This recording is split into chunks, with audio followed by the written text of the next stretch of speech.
Hi everybody, I'm Brie the Plant Lady, and today I am making more progress dismantling summer and planting for the winter season, despite the fact that it feels like it's the middle of summer. And we just had the time change and it's like 3 o'clock and I'm reminding myself that I've got like 2 hours left before dark, and I hate this time of year. I have to say, I like a hot, humid day, so I am not complaining about the weather at all.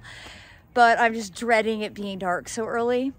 But I'm trying to take advantage of the little bit of time that I have left, and basically I'm gonna clear out all the tropicals that are in these pots and replace them with, you bet, cool season annuals that will live all winter long.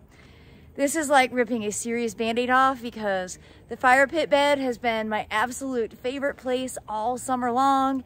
I love the brilliant chartreuse from the coleus and the sweet potatoes. But I know the time has come. It's easier to do it now on a beautiful day than to wait when it's cold and rainy. So follow along as I make progress here, doing my least favorite task of the season.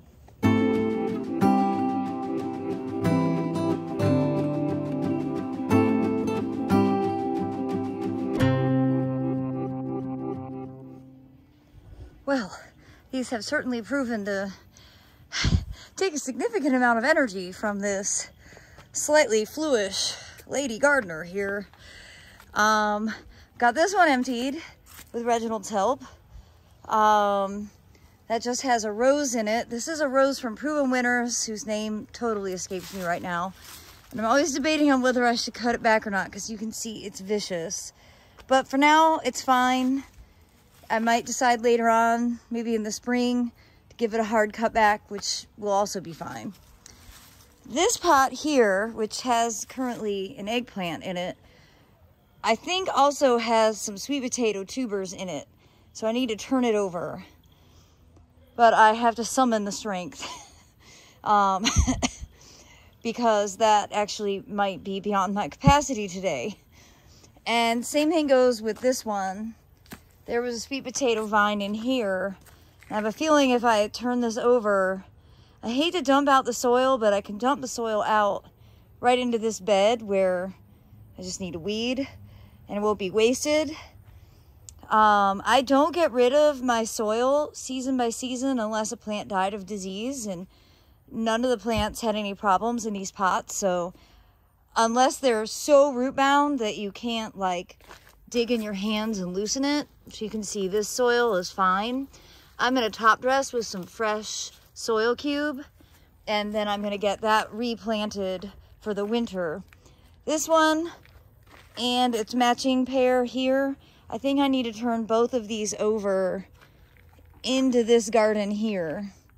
And, well, let's do a sweet potato hunt. Well, I have to say, I'm pretty disappointed in that there were no sweet potato tubers in that first pot. I'm not completely surprised. This is my 3rd year growing the Treasure Island, and I've found that in containers they don't produce a lot, and specifically the chartreuse leaf variety doesn't produce a lot of tubers.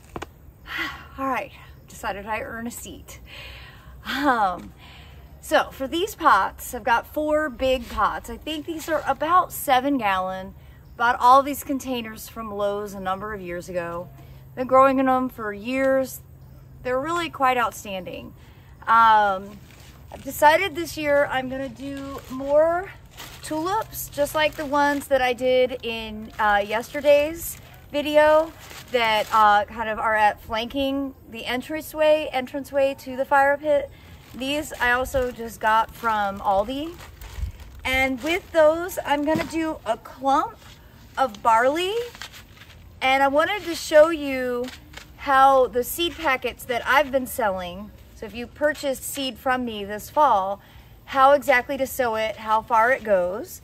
And then in 2 other pots I'm going to do wheat. Same thing, this is the wheat that I was selling this fall.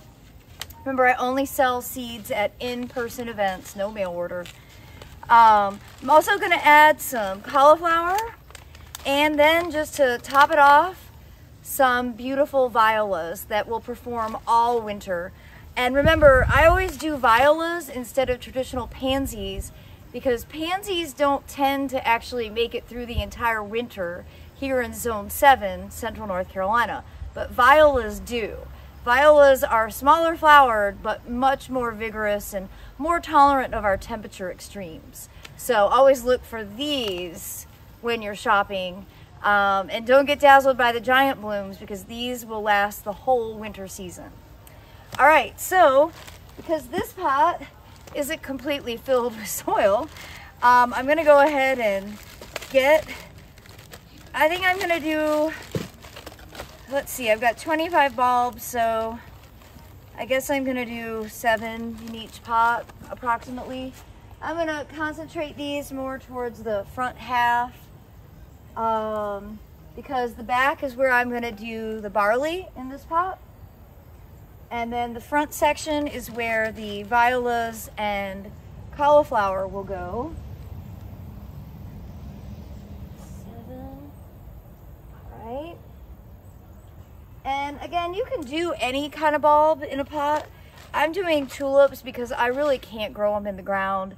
Even if I do successfully grow them with enough garlic for the voles to avoid, they're totally annual here, so I might as well just do them in pots. I just get a better show, and they get a better cold chill when they're in containers above ground versus being in the ground where our ground doesn't freeze here. Okay, so at this stage, it's time for me to bring in some soil cube.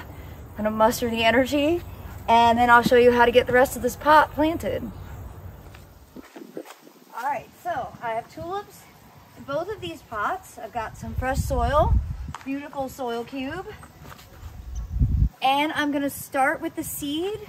So the back one, I'm gonna do wheat. And if I was doing the entire pot, this one package would be enough, but honestly, I think only half is all that's needed. Now, let me give you a close-up of what that looks like. So you can see the wheat seed right here. I'm just gonna go ahead and gently mix it in. Basically, that's the back half of the pot. And the grains are germinating really quickly now. And I'm gonna put in 3 cauliflower. Kind of through the middle. These are quite dry, so good to get them potted. It'd be easier to keep them watered. And then I'm gonna do, very simply, a couple of, I think just 2. I'm losing my language. Violas. Good Lord. Yeah. I probably overdid it today, you guys. I'm confessing on YouTube that I probably have over-gardened when I should have been just sitting. But I can't help it. It's just too nice out, and I'm just tired of being sick. You know, I lost like half the summer to COVID. I psychologically can't handle this.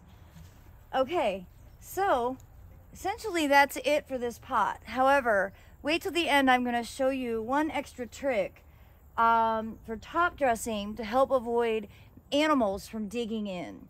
But I'm not going to do that yet. I'm going to go ahead and get this pot done. This one I'm going to do with barley. Again, this process is going to be exactly the same. I'm going to do half the packet, just like that. In the back half, I'm going to just get it gently put in with the soil. And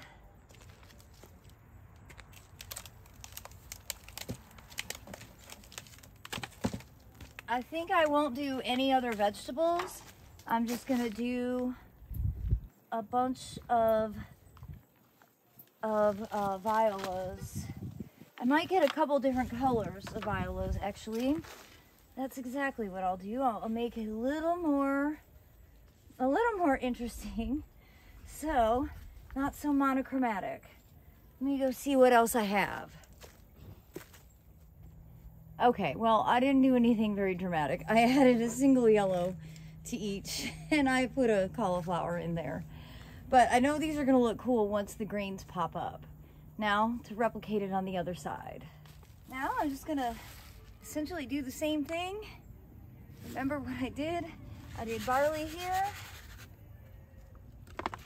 and wheat in this one. Again, just get that lightly put in there.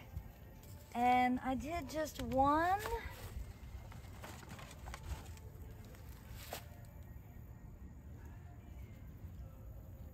And then a yellow in the middle.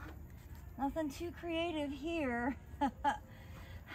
I'm sure I could have done better, but I'm gonna blame it on the flu.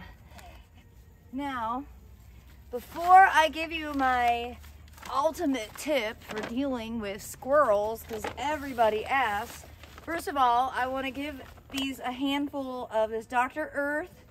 This is a great fertilizer for winter.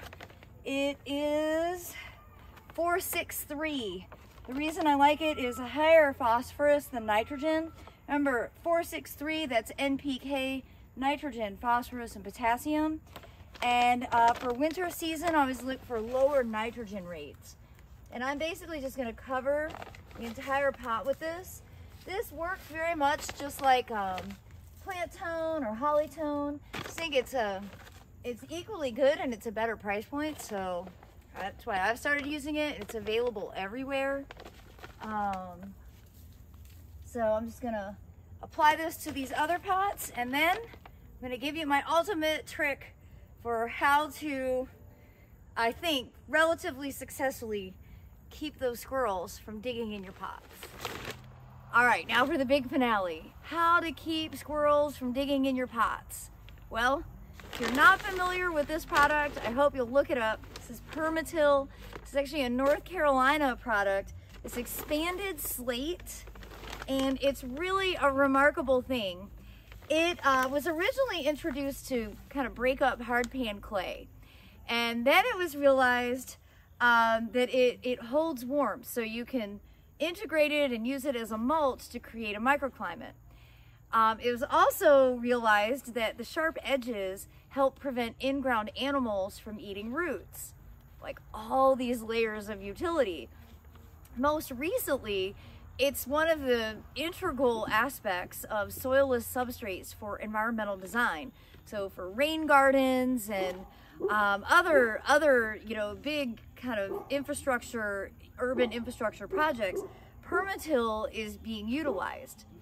Now, I use it as a top dress to help deter squirrels and chipmunks from digging in my pots. And in the big picture, that's like the least important thing. But as a home gardener, that is pretty important. Now, I've been doing this for years, and it's worked for me. Hopefully it'll work for you. It's a really relatively inexpensive solution that is certainly worth giving a try. And if you can't find it, I believe that Espoma actually has a product called Soil Perfector that's very similar and should act in the same manner. I haven't used that because I'm able to buy Permatil at my local garden centers, but I don't think they have an availability online for you to order. So if you don't have it in your local garden centers, maybe check out the Espoma product.